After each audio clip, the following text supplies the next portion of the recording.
Et salut tout le monde, ici Yax Rider. Et aujourd'hui, on se retrouve pour une nouvelle vidéo.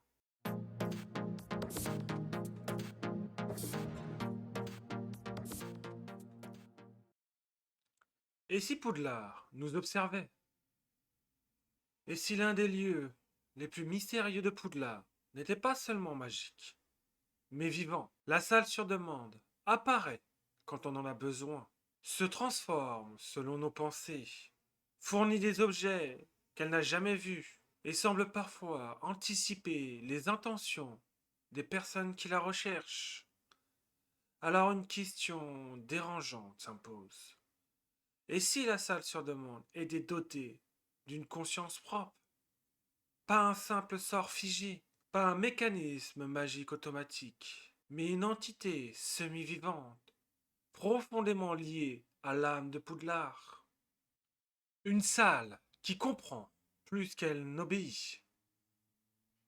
La première chose troublante, c'est que la salle sur demande ne se contente pas d'exécuter une demande littérale.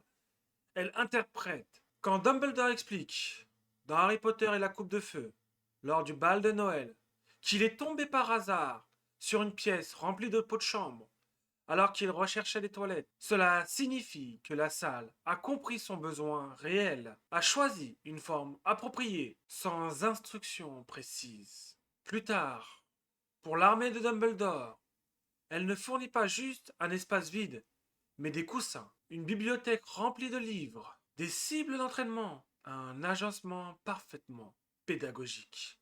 Elle sait ce qui est utile, pas seulement ce qui est demandé. C'est une capacité qu'on associe normalement à l'intelligence.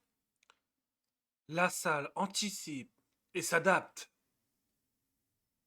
Autre point troublant, la salle sur demande évolue avec ses occupants quand l'AD progresse. Les objets deviennent plus complexes, l'espace s'agrandit, les défis s'adaptent. Ce n'est jamais stratégique. Encore plus frappant, elle protège ceux qui l'utilisent, elle empêche Ombrage de la trouver, elle se verrouille face au danger, elle crée des passages de fuite quand la situation dégénère.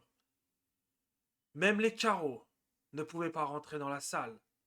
Le passage vers la tête de sanglier, la salle ne réagit pas seulement à une demande initiale, elle prend des décisions en temps réel. C'est exactement ce que fait un esprit conscient. Le lien avec Poudlard lui-même. Poudlard est décrit à plusieurs reprises comme ancien, capricieux, presque doté d'une volonté. Les escaliers mouvants, les tableaux, observant et transmettant des informations, le Choixpeau lisant dans l'esprit.